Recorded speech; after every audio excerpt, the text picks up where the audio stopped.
Okay, this reading is going to be for water signs, but I'm going to go through them individually, starting with Cancer. I'm going to pull one of these cards and then 3 tarot cards.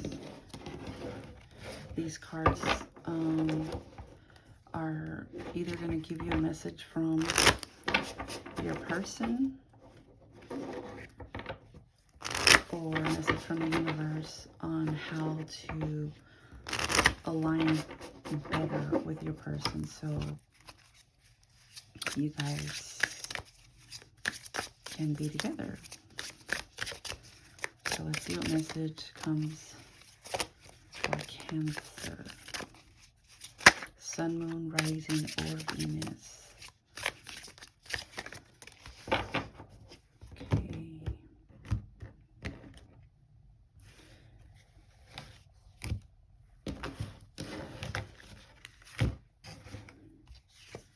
Put this to the side. Okay, so Cancers. This could be a specific group of Cancers who are dealing with a Pisces. Your person is a Pisces, and this is an apology from your Pisces person. I'm sorry for disappearing into my feelings instead of communicating. I never wanted to make you feel neglected. I am ready to show up with clarity and love. Let's pull 3 tarot cards.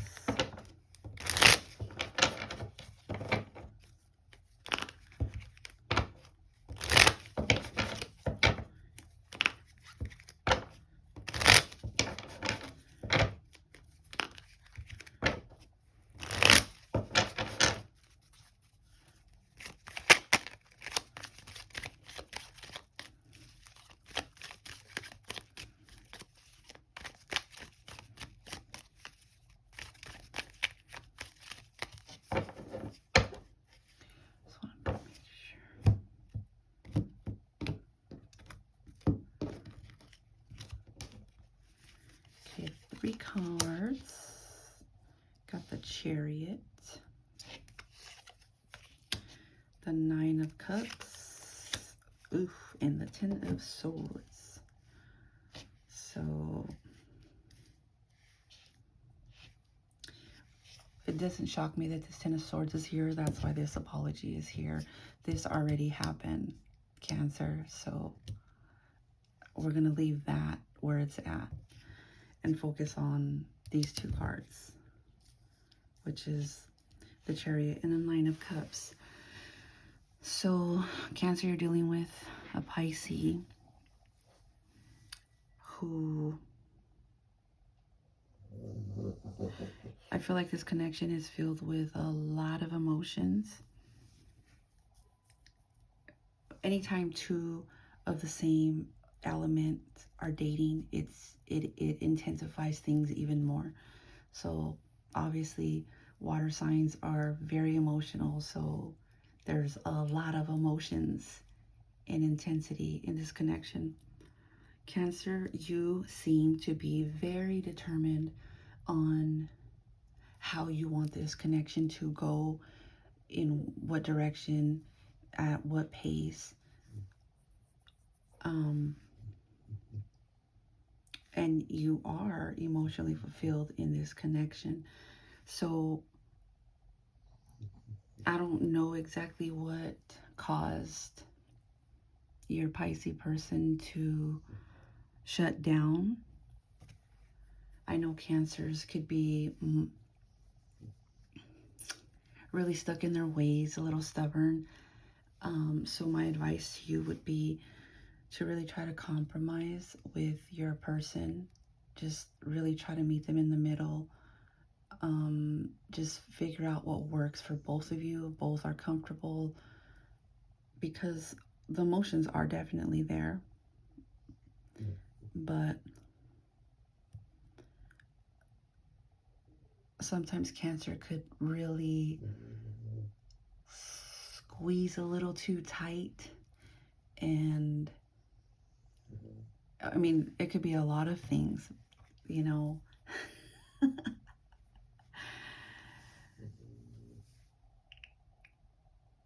I would have to say, out of all the water signs, Cancer is more of, they feel everything all at once. So,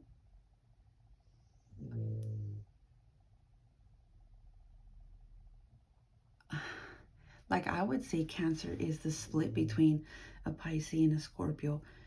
Cancer is feeling just as much as they're thinking. So it's this constant battle of their logic over their emotions. A lot of times their emotions win, but a lot of times their logic is um,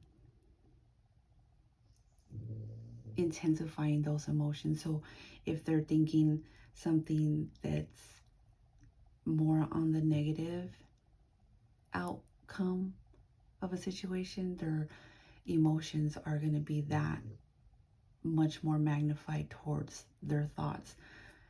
How I look at a Pisces is just, they go with what they're feeling. There's no logic.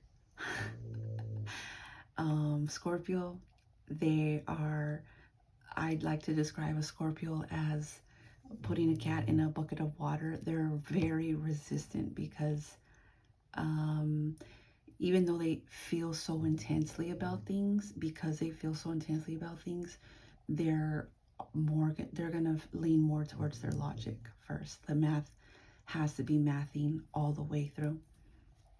So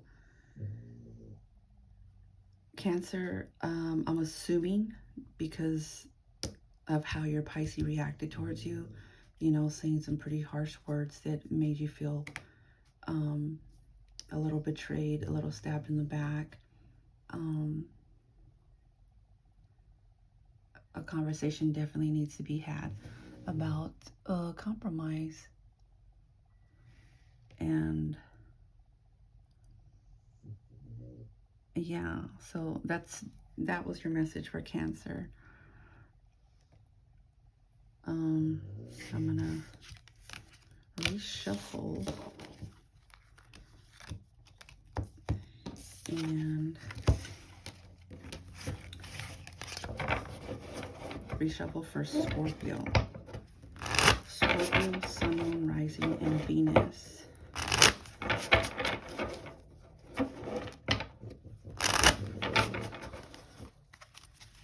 Let's see what message comes in for Scorpio. From your person or from the universe.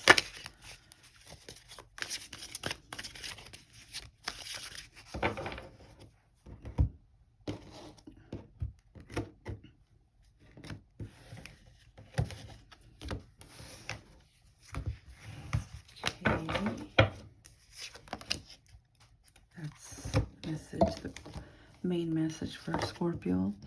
And it says, cheating is never a mistake. The effort that one puts into making sure that they don't get caught is very telling. The guilt gifting is gross. Choosing to betray the person that loves you is unforgivable. Scorpio. What did Scorpio do?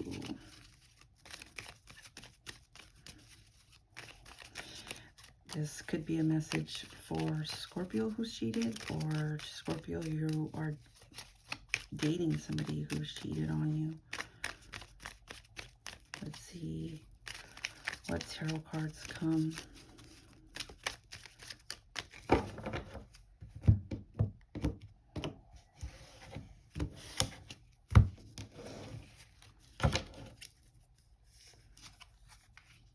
don't want to sound negative, but I've known a lot of Scorpios that have been cheated on.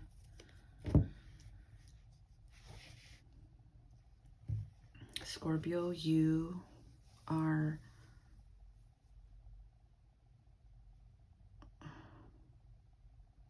so the message, like the Queen of Cups is very nurturing, very motherly. She's the energy of, out of all the queens in the tarot deck, she's the one that's going to coddle somebody constantly. And as much as that can be a good thing, it could also be a bad thing to the wrong person. the person that doesn't appreciate it, the person that takes that for granted. So I think the message here from the universe would be, especially with the High Priestess, is definitely practice discernment, Scorpios, because once this has happened to you, you stay in your head. You start asking yourself, what did you do? What could you have done better? What could you have done to prevent this? And truth be told, there was nothing you could do. You picked the wrong person. I'm sorry to say it, but you are attracted to the underdogs. You're attracted to the scary person, to the red flags, to everything that screams run the other way. You are attracted to that. I do not understand why. I don't know. And I don't try to understand because this is just part of being a Scorpio.